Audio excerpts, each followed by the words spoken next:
Alright, so this is going to be the first part of my chicken salad recipe. What we're going to do first is bone out a whole chicken, make some stock, and then in the second part of the video we'll show how to poach the chicken breasts in the chicken broth that we've made, and then the third part will be the actual chicken salad itself. Well, the first thing we want to do take our happy little chicken, give it a good rinse, take all the giblets out. Not very much in this bird. Now, I've kind of become a purist in my chickens because I've found that the regular store-bought chicken that you get for 99 cents a pound is a substandard product. It's terrible taste. You can see how the bird was abused as it went through the processing line. There'll still be feathers on it. There's almost always tearing and bruising and damage around the gut cavity and around the neck. This one is a free-range chicken, to 2 something a pound, and you can just look at it. The fat is whiter and creamier. It's a smaller bird, but the taste is so much better. Not much in the way of giblets. We have 1/2 a gizzard, no liver, and part of a neck, which is disappointing. The neck will go into our stock. Trim a little bit of the fat here off of it, because the less fat in your stock, the better.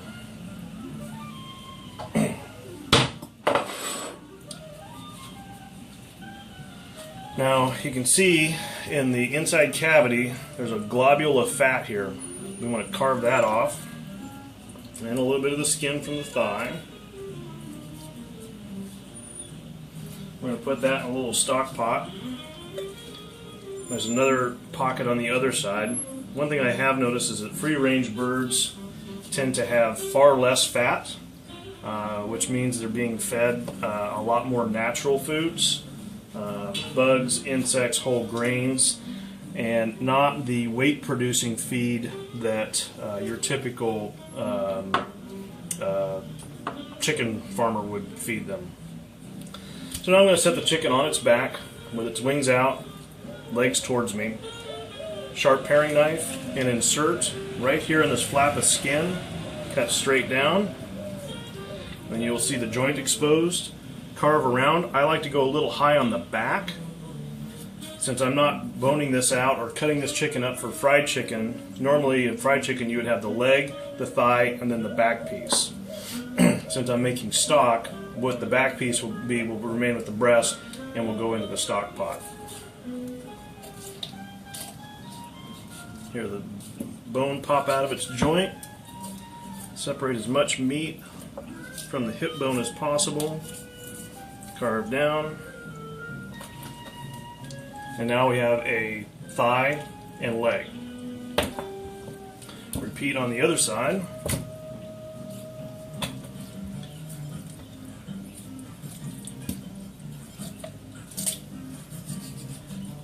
And this is kind of something that's always baffled me, is why people spend so much money for boneless, skinless chicken breasts. I mean, they're on average paying $5 to $8 a pound for that, when you can buy the same chicken for less than $3 a pound, and then you get so much more to work with. Now, if you look on the inside, there's a little white line right here in the fat. That is exactly where the bone joint is, from the leg bone to the thigh bone. Cut straight down, and now we have a leg and a thigh. I'm going to set those aside.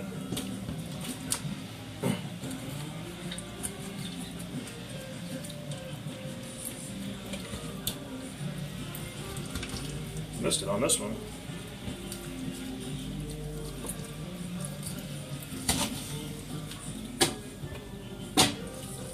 Bring the whole carcass back out with the breasts and the wings.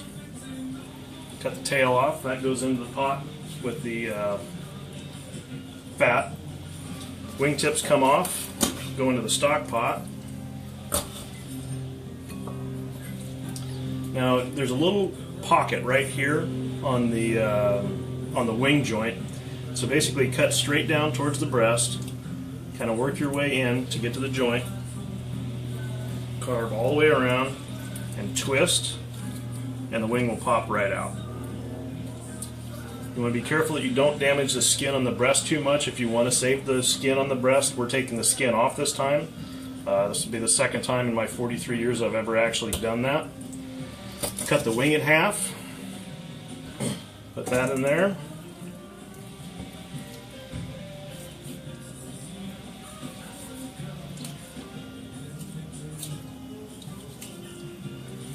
Somebody who knows what they're doing can typically bone a chicken out in less than a minute. But if you can't do that right away, don't worry about it, because it just takes practice. So find the breastbone. Here's the remainder of our carcass. Here's the breastbone here, the tail, and then here's where the neck would be. So we're going to take our knife and just very carefully slide down that, pick one side or the other, cut through the skin,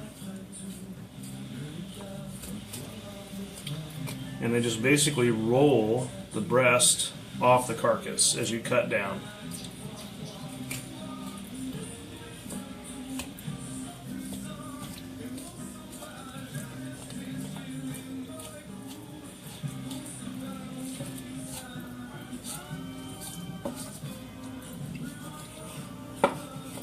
And there we have a chicken breast. Now inside here, notice that there's this piece right here. This is called the tender, or the French would refer to that as the oyster. That's the best part when you roast a whole chicken, because it's in close to the bone cavity. It gets the flavor from the bone. It's also typically the moistest piece of the breast meat when you're roasting a whole chicken. Maybe I'll make a video one day of roasting a whole chicken. Now, for this recipe, we will be taking the skin off, because when you're poaching the chicken in the stock, you don't want any fat in there. It clouds the flavor. And alright, the video thing stopped, and I don't know why. In any case, what I was talking about was fat in the stock as you're poaching the chicken breast. You want that as clean tasting as possible. You want the chicken flavor to come through, and fat tends to cloud that.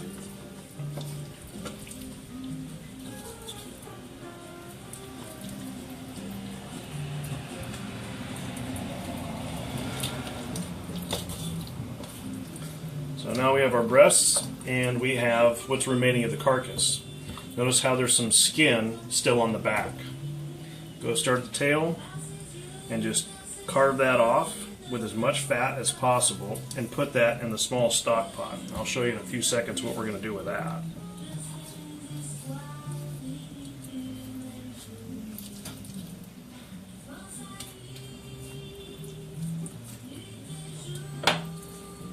Skin.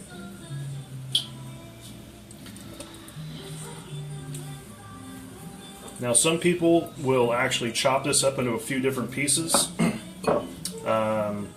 to put in their stock pot. I tend to leave it whole. I'm not going to brown it that much because... Alright, so I don't know where the video cut out in the last section, but basically we're getting ready to skin out the chicken breast. Still need to be very careful we keep that tender attached, or the oyster. Basically take your knife along. There's a little fatty tissue along the edges. Pull that off.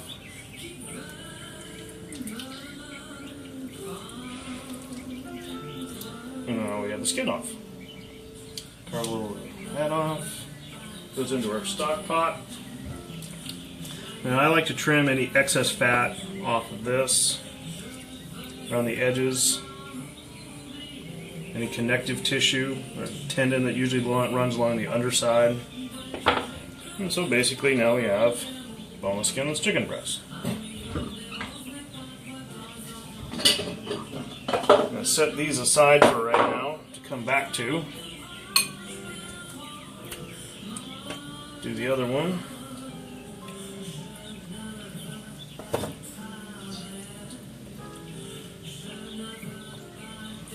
In the meantime, in the background, I have my pot heating up. and we'll start making our chicken stock. So in this stock pot, where we've got the fat from the cavity and all the chicken skin, excess chicken skin, I'm going to take this, I'm going to put a little bit of water in it, maybe, I don't know, a couple tablespoons, and basically we're going to set this on the back burner at very low heat. And basically what we're going to do is render the fat out. It takes about an hour, hour and a half.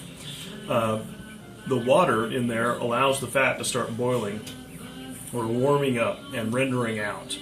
And then eventually that water will evaporate, and then all will be left is the fat, and it'll poach in there.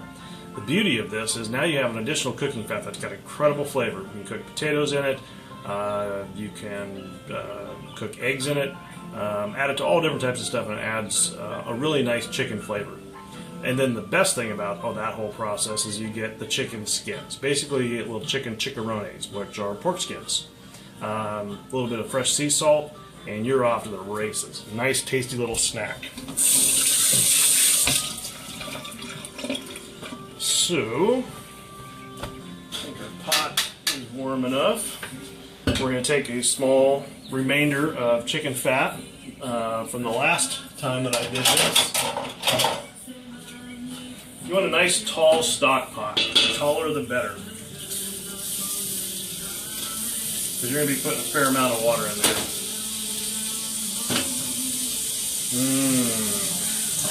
So I've already cut up some vegetables. I have 2 onions, which I am going to slice.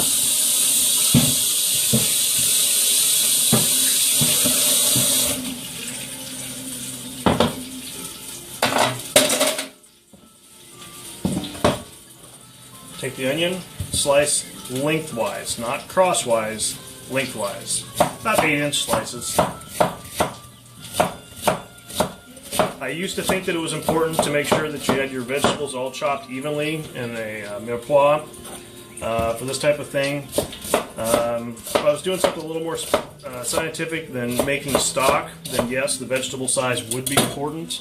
But in my experience, this has not been necessary.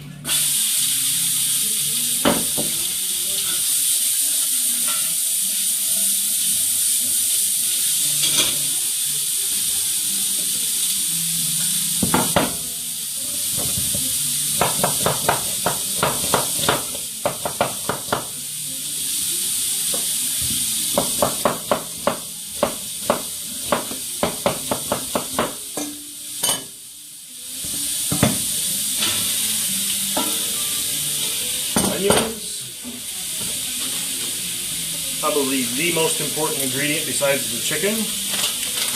Bay leaves, good handful, 5 or 6. Put the bay leaves and the onions in first. Black peppercorns, because you want the oil that's in there, probably about a tablespoon of black peppercorns, to heat the essential oils up in the spices, and they impart a much greater flavor. Whole coriander, probably another tablespoon of whole seeds.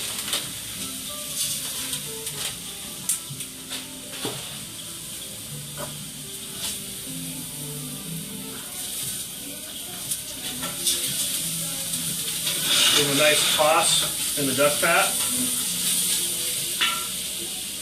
And now I have 2 carrots and 2 stalks of celery, chopped fairly roughly, just split.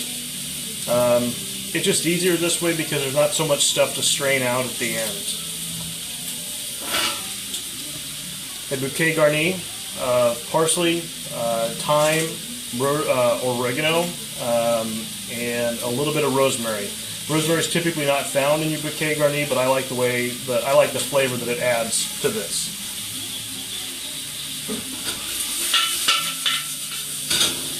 Let that sweat for a little bit. You just want to cook it, warm it up so the onions are translucent and the vegetables are a little bit soft. And when we come back, we'll add the chicken. Alright, so we're done roasting the chicken. In the interim, I went ahead and took the other chicken pieces, the thighs, the legs, and the wings, chopped those up, removed the bones from those, added that to the roasting pan in the oven.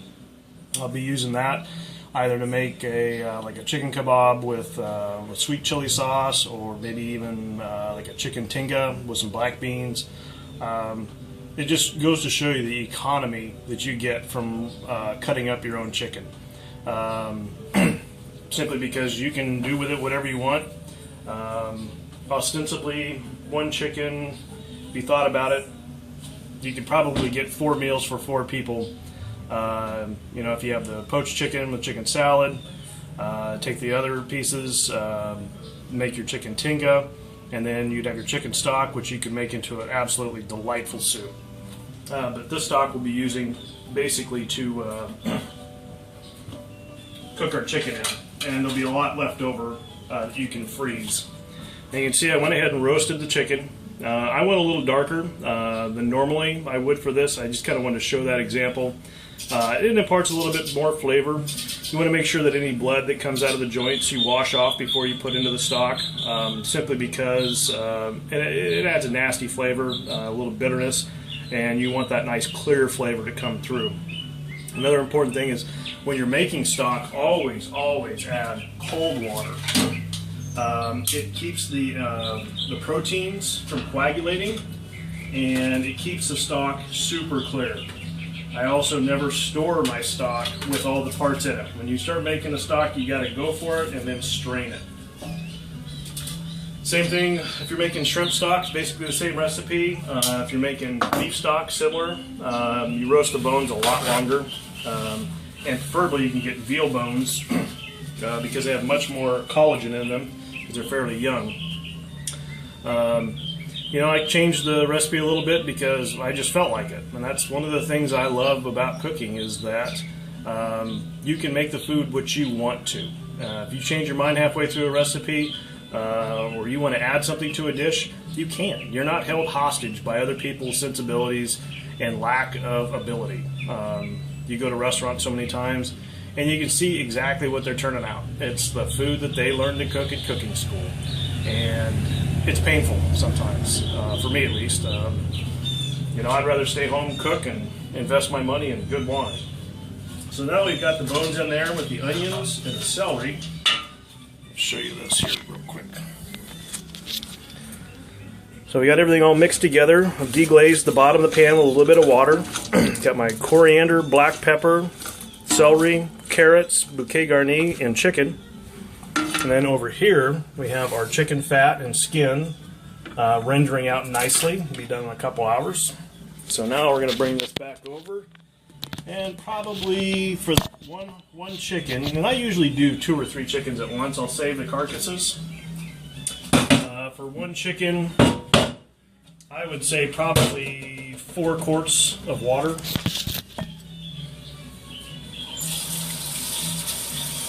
Cold tap water. Too bad they don't have smell-o-vision on these things, because this smells just absolutely delightful. No salt. I prefer to salt my food as I cook it, and this is a basic ingredient. And if I add salt now, it could affect how a dish tastes if I do something completely different with it down the road. As it comes up to the temperature, you want it to come to a almost a near boil, and then turn it down and allow it to simmer. Just so you have a slow rolling boil, and it'll push all the impurities off to one side. You just take a spoon and skim all that fat and nastiness off. So once we fill this thing up, throw it back on the stove. That's chicken stock. Chicken fat, butchered chicken. Pretty simple. According to my timer, we're about 16 minutes into it. So it doesn't take a whole lot of time to do this. And you know exactly what went into it. If you look at the box on some of the manufactured chicken stock, it's got more than 5 ingredients, and I don't understand how they can do that. So, I don't know. So, that's into the cooking show on chicken stock and butchering chickens. Next stop, we will be poaching the chicken, show you a couple different avenues you can take there. And then the third piece will be on the chicken salad, or at least my version of it. So have a good day.